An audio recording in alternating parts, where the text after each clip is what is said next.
A'udzubillahiminasyaitonirrajim. Bismillahirrahmanirrahim. Alhamdulillah, kita bersyukur kepada Allah Subhanahu Wa Taala kerana berkehendak atas iradanya kita berdapat berkumpul hari ini, dan berkehendaknya juga ke atas hati tuan-tuan untuk datang ke majlis zikirullah. Sebab kita umumnya orang selalu sebut majlis ilmu kan, tapi kita gabungkan keduanya.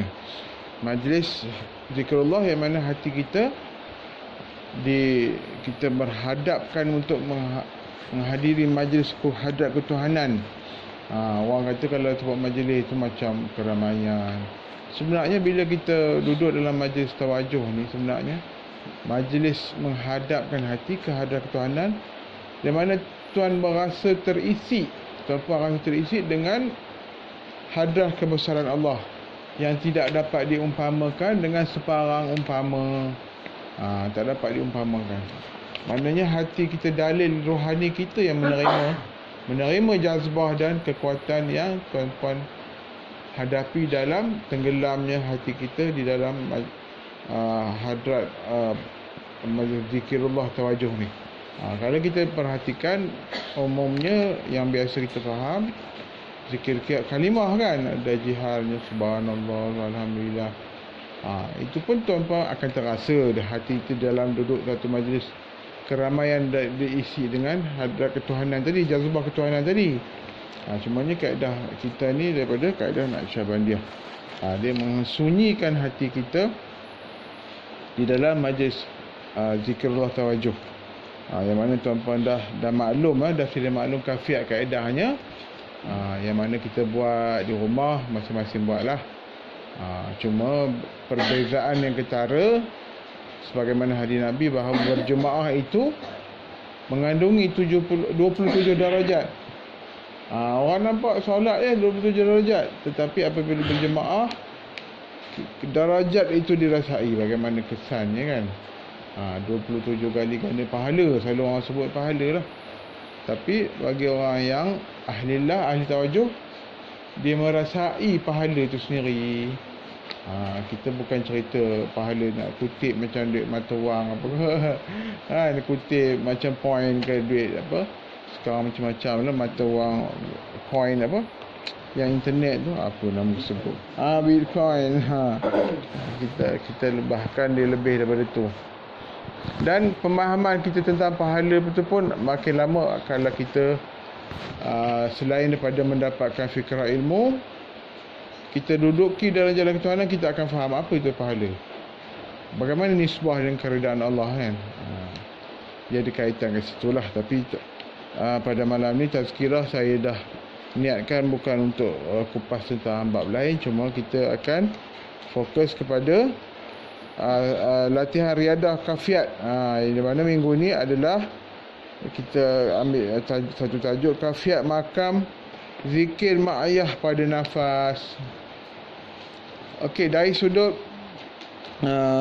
basic dia punya fundamental ataupun asas dia, pemahaman dia, kafiat ni adalah dibuat dalam keadaan kita nafasnya mutmainah, nafas kita dalam keadaan tenang. Asas dia dalam tawajuh ni lah, zikir khususiyah tadi.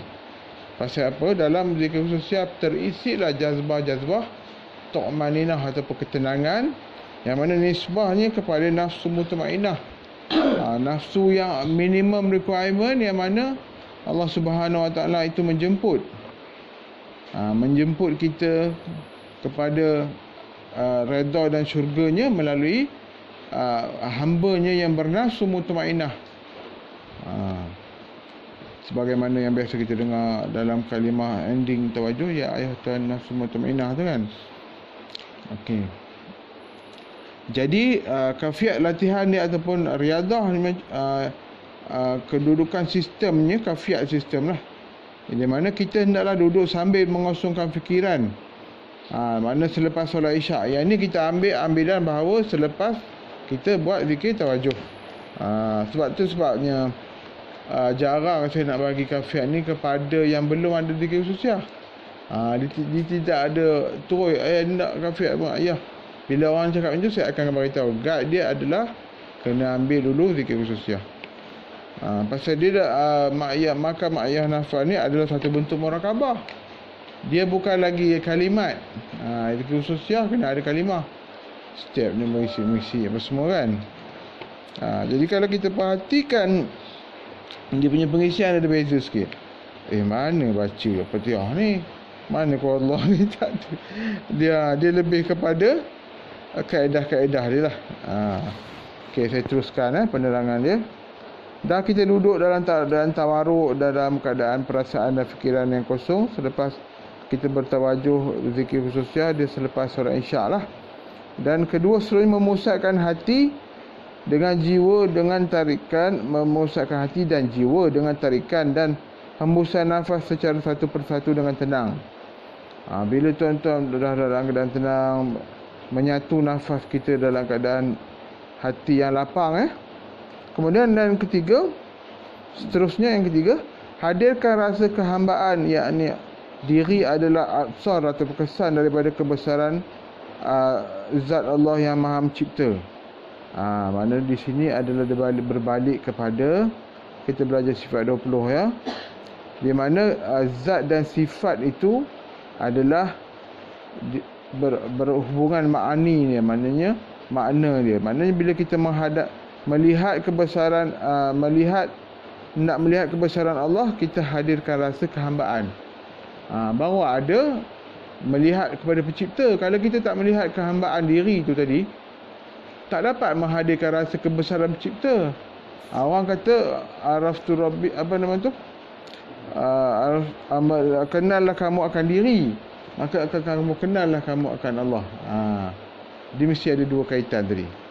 Macam kita memerhatikan, tengok kereta kan, Toyota. Tengok Toyota. Tapi kalau kita putuskan nisbah dia daripada pencipta pengasas Toyota tu, dah jadi macam tak lengkap sempurna kan. Kalau kita tengok Toyota, mesti teringat pencipta pengasas kenderaan tu tadi, engineer dia, siapa penaung dia kan. Bersamalah juga dengan melihat kehambaan diri, maka kita akan memandang asal atau kesan daripada kebesaran Allah, yang zat diri Allah yang Maha Mencipta. Kita pandang diri. Bagaimana pandang itu? Nyatakan dalam hati rasa bersama Allah, hadir pada tajalli ilmu dan iradahnya, bersama-sama diri kita sebagai af'alnya, dan helaan nafas, helakan nafas sambil tarik pada hidung dengan kalimah Allah. Tarik Allah, kemudian lepaskan di mulut dengan kalimah hu. Buat hingga 33 kali. Maknanya ini adalah bagaimana latihan kita meliputi rasa kebesaran Allah tu pada diri. Kalau kita tengok qalbi tadi, dia punya pengisi ismu zat adalah di qalbi dalam bentuk senyap, yang ni berbentuk nafas. Bentuk nafas dalam keadaan tenang. Allah, Allah dalam hati ya, tapi dia nasabkan kepada nafas. Allah, Allah.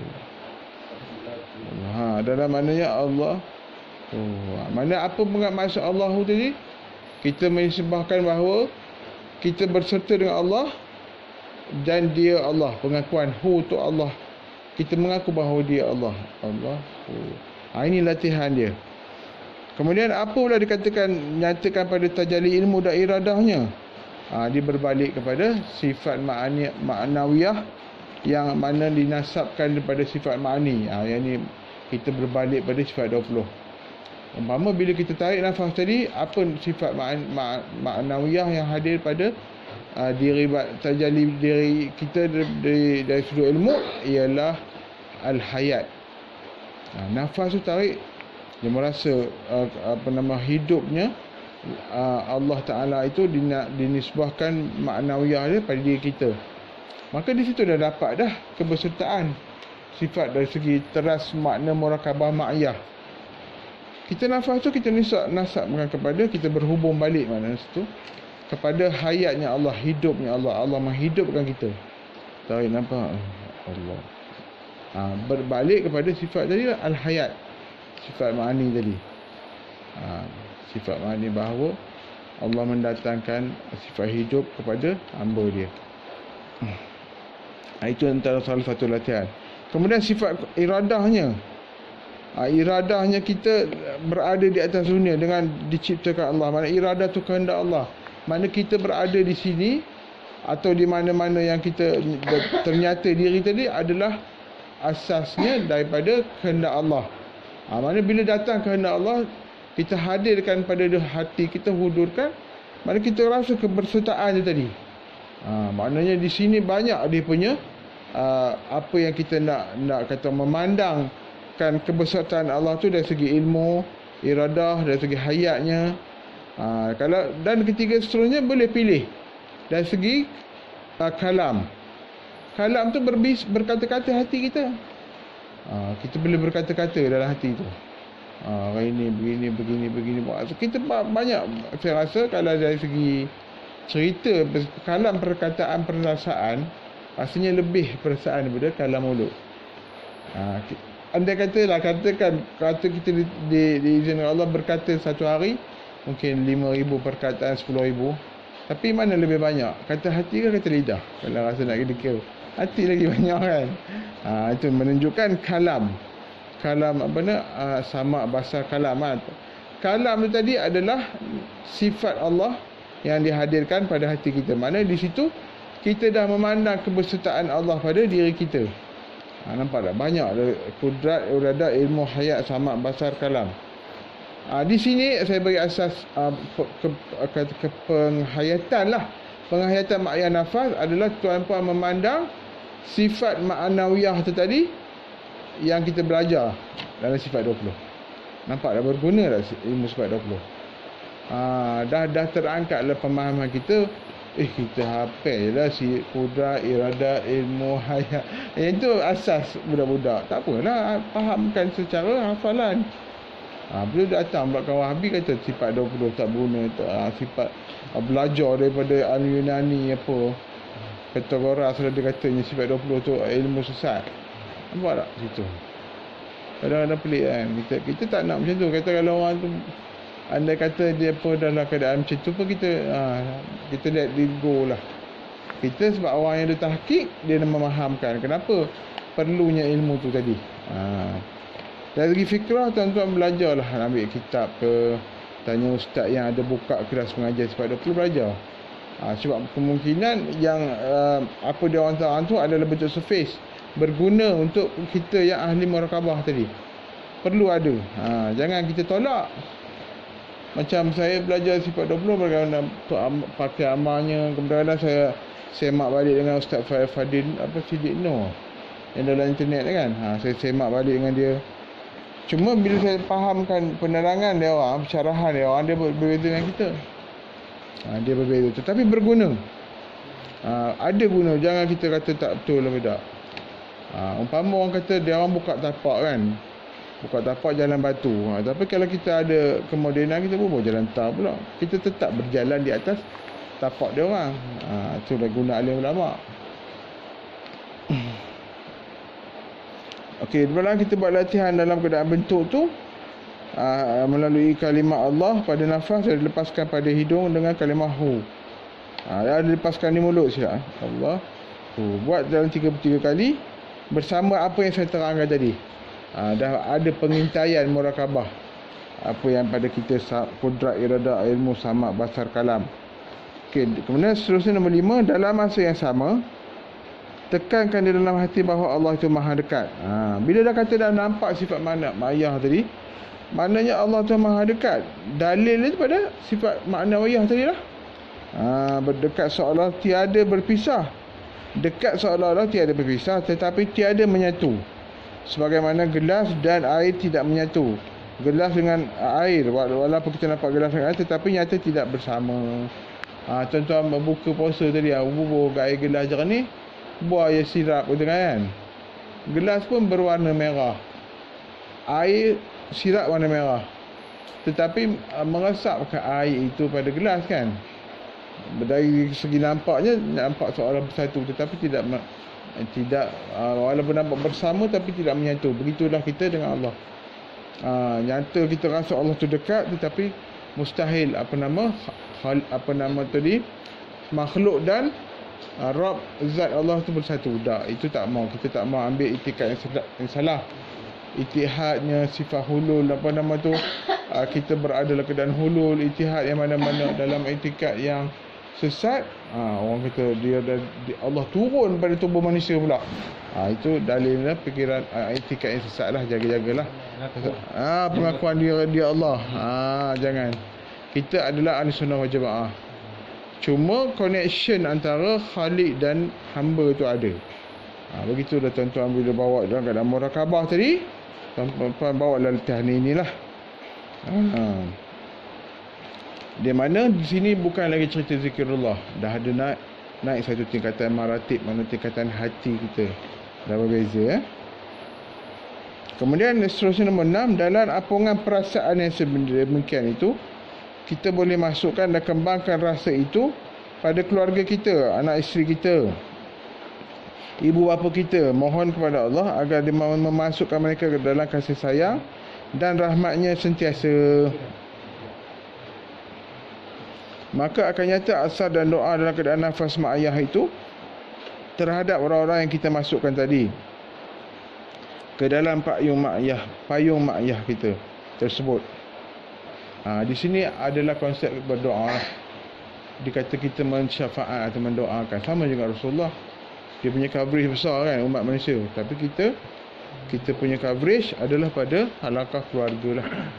Itu sebab disebut dalam Quran, maka seorang ketua keluarga itu hendaklah memelihara anak isteri dan keluarganya daripada api neraka. Di sinilah kita memainkan peranan doa secara nafas mak ayah tadi. Maknanya berbezalah doa kita. Selama ni kita angkat tangan tu okeylah, tak ada salah. Cuma bila kita dalam keadaan murakabah tu lebih, dia punya payung kekuatan nisbah jazbah dia lebih luas lah. Tu orang yang ada jemaah keluarga, ada jemaah yang dia handle tu, dia boleh mendoakan secara macam ni keadaan murakabah dia. Maksudnya dalam keadaan nafas mak ayah tadi, nafas mak ayah tu apa tadi? Dalam kita turun naik tadi dengan nama Allah, yang perasaan murakabah kebersertaan tadi, kita doakanlah, masukkanlah orang-orang yang kita, keluarga kita dalam payung mak ayah tadi. Mak ayah tu masuk kebersertaan lah. Dan menuju akhir sekali, liputilah kesekalian tubuh jasad kita zahir dan batin, seolah-olah kita sedang masuk ke dalam selimut rasa mak ayah. Maknanya kita pun berserta sekali dalam keadaan perasaan tu tadi. Kita masukkan keluarga kita, doa tu semoga Allah rahmatkan. Dan kesan daripada amalan ini, doa nafas mak ayah tadi, tuan-puan akan melihat kesan dia. Kesan dia, dalil tu tuan-puan akan melihat sendiri bagaimana. Itu saya tak boleh cerita macam mana. Selagi tuan maksud dalam coverage rahmat tu, kita akan lihat bagaimanalah proses satu tuan tunjuk lah. Allah Subhanahu Taala akan tunjuk. Contohnya kalau andai katalah keluarga kita selalu berantakan, ni normal lah. Selalu disihir ke apa ke, berantakan lah. Dia akan ada dia punya proses daripada negatif ke positif. Sikit. Macam kita kesiankan, mungkin saudara mara kita ada yang punca rezeki sempit, kita doa secara senyap. Pasal ada afdalnya, ada hadis Nabi sebut, seorang yang berdoa secara senyap tanpa diketahui oleh saudaranya, maka itu lebih afdal mustajabnya. Kita senyap-senyap belakang doa. Ini cara, antara cara lah. Maka kata kita contoh dia sempit rezeki, kita doa macam tu, InsyaAllah tuan-tuan akan melihat sendiri. Mungkin berjumpa dengan dia, dia dah makin okey, kerja bagus. Pada kesan itu. Yang ni pun banyaklah pengalaman saya sendiri pun ada, tapi saya tak berani nak cerita. Bahkan orang yang tak kita kenal dia, contoh kita kenal orang tu kan, kita detik dah hati bila dia nak berubah. Kita doa secara halus, dan sebulan dua kita akan tengok dia akan berubah. Bila kita memandang tu, kita bukan nak kata, oh ya aku hebat. Kita akan memandang pada kebersertaan Allah tadi. Oh, Allah makbulkan. Kita akan tengok positif dia. Kita tak boleh bekas. Bahkan orang tu kita tak kenal. Contohlah tuan puan sayang Raja Mak Bilah, contohlah artis. Seketik lah hati Asia tengok dia dan bila nak berubah kita doa Allah. Dia berubah. Dia akan berubah, contohlah tu. Padahal dia tak ada relate dengan keluarga pun. Dia terlintas je. Terlintas je. Kita doa.